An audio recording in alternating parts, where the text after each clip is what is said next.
Hello students, I am a biology teacher and I am going to start the chapter 2nd of 10th class, that is control and coordination.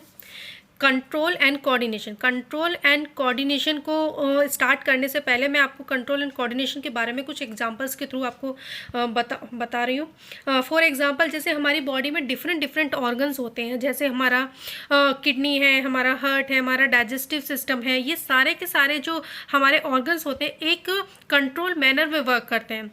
And coordination को आप ऐसे समझेंगे, जैसे आप मान लीजिए आप कोई मैच खेल रहे हैं और एक बॉल है, बॉल आपकी तरफ आ रही है।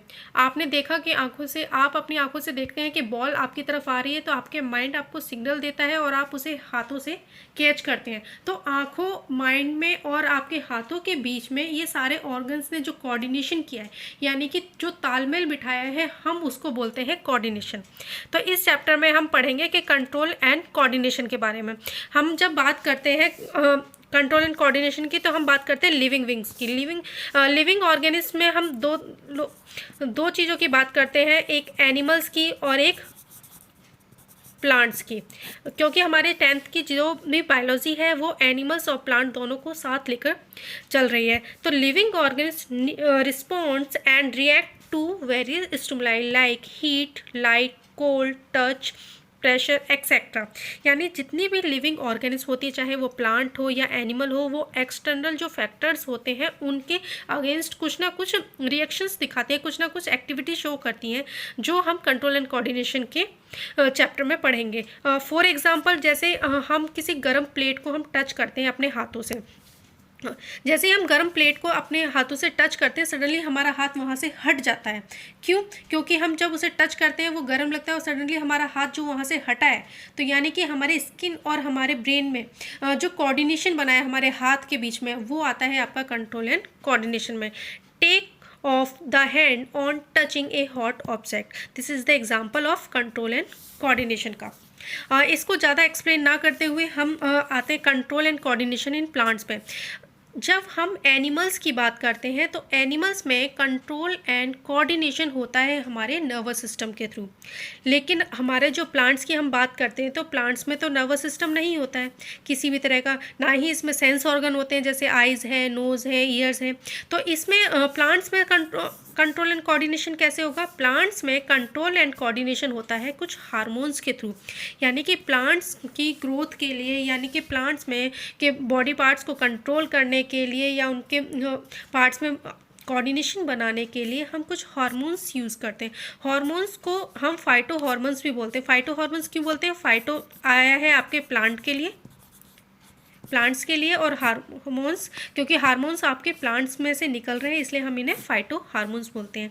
अगर हम बात करते हैं कंट्रोल एंड कोऑर्डिनेशन, तो 4 टाइप के हमारे इंपॉर्टेंट कंट्रोल एंड कोऑर्डिनेशन में 4 टाइप के आपके हार्मोन होते हैं, auxin, gibberellin, cytokinin and abscisic acid. सबसे पहले हम ऑक्सिन की बात करें। Auxin it control growth of stem, fruit and root.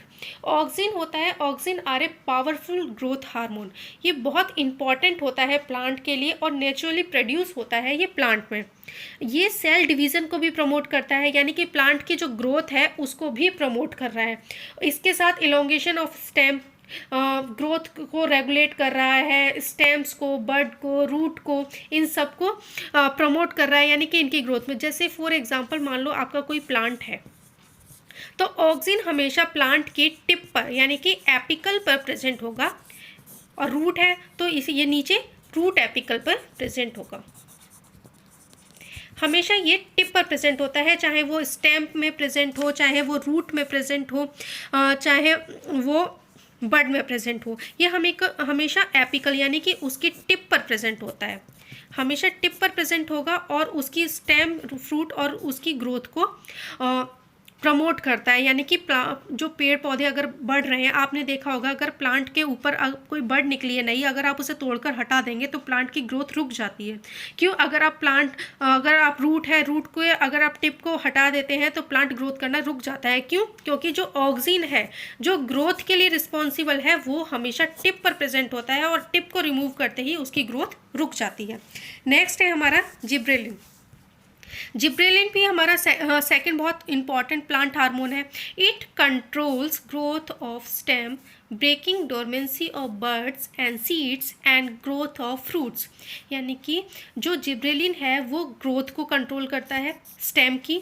Breaking of dormancy, अब हम ब्रेकिंग ऑफ डोरमेंसी का क्या मतलब होता है, जो हमारा सीड होता है वो एक सीड कोट के अंदर होता है, सीड कोट को तोड़कर जब सीड बाहर होता है और वो बाहर आकर वो जर्मिनेट होना चाहता है, यानी डोरमेंसी एक ऐसी सिचुएशन होती है जिसमें जो भी आपका प्लांट का जो पार्ट होता है वो इनएक्टिव फॉर्म में होता है, यानी टेम्परेरी बेसिस पे इनएक्टिव फॉर्म में होता है।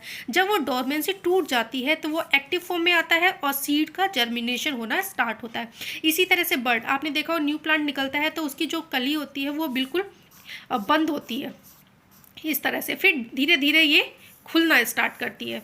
तो इसको आपको बोलते हैं, आई नो बहुत गंदा डायग्राम बनाया पर आप समझ जाइए कि इसको बोलते हैं हम dormancy of birds and seeds, यानी ब्रेकिंग।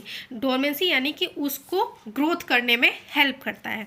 और जिब्रेलिन हमेशा जिब्रेलिन हमेशा ऑक्सिन के साथ प्रेजेंट होता है तो वो ग्रोथ को भी प्रमोट करता है। फिर साइटोकाइनिन, साइटोकाइनिन भी बहुत इंपॉर्टेंट है। ये क्या करता है, प्लांट ग्रोथ को तो प्लांट को ग्रोथ करने में तो हेल्प करता ही है, उसके साथ साथ सेल डिवीज़न में भी हेल्प करता है। फंक्शनिंग ऑफ स्टोमेटा, स्टोमेटा आपको पता है कि स्टोमेटा होते हैं वो क्लोज होते हैं और ओपन होते हैं और जिससे वो गैसेस एक्सचेंज करते हैं रेस्पिरेशन के में।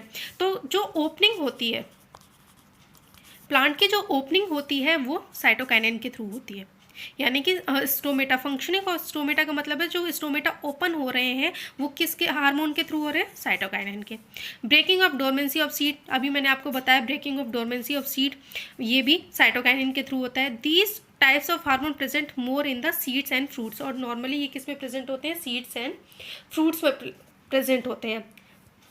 इसके बाद हम एब्सिस एसिड की बात करें, जिसे ए बी बोलते हैं। ये क्या करता है, ग्रोथ को रोक कर रखता है, यानी कि ये सारे के सारे तो प्लांट हार्मोन है जो प्लांट की ग्रोथ को प्रमोट कर रहे हैं ये, लेकिन एब्सिस एसिड है वो इस ग्रोथ के अपोजिट वर्क कर रहा है, यानी कि ये ग्रोथ होने से रोकता है।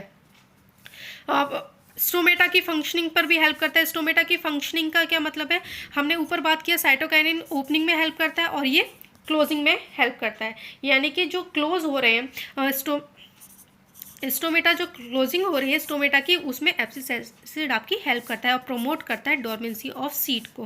प्रमोट करने का मतलब ऊपर वाले थे वो तो ब्रेकिंग ऑफ डोरमेंसी, यानी कि सीड को ग्रोथ करने में हेल्प करते हैं, उसको ग्रो करने में हेल्प करते हैं, लेकिन ये क्या करता है, उसको ग्रोथ करने से रोकता है, सीड का ये कोट को हटने से रोकता है ताकि सीड जर्मिनेट ना हो सके। इसके बाद हम बात करते हैं प्लांट मूवमेंट की। प्लांट मूवमेंट हमारे बेसिकली 2 टाइप्स के होते हैं, ट्रॉपिकल और नेस्टिक मूवमेंट्स। ट्रॉपिक मूवमेंट्स होते हैं और नेस्टिक मूवमेंट्स होते हैं। ट्रॉपिक मूवमेंट को हम डायरेक्शनल बोलते हैं क्योंकि हमेशा ये डायरेक्शन में होते हैं, यानी कि किसी ना किसी डायरेक्शन में होंगे, वाटर की डायरेक्शन में हो रहे हैं, लाइट की डायरेक्शन में हो रहे हैं, तो इनको हम डायरेक्शनल मूवमेंट बोलते हैं। और नेस्टिक मूवमेंट्स को हम नॉन डायरेक्शनल मूवमेंट बोलते हैं क्योंकि इनके ऊपर डायरेक्शन का कोई इफेक्ट नहीं पड़ता, ये किसी भी डायरेक्शन से हो सकते हैं। अगर हम ट्रॉपिक मूवमेंट की बात करें तो सबसे पहले ट्रॉपिक मूवमेंट की मैंने यहाँ पे डेफिनेशन लिखी है, जो डेफिनेशन के थ्रू आपको अच्छे से समझ में आ जाएगा। एक growth movement of a plant part in response to an external stimulus in which the direction of stimulus determines the direction of response is called tropism।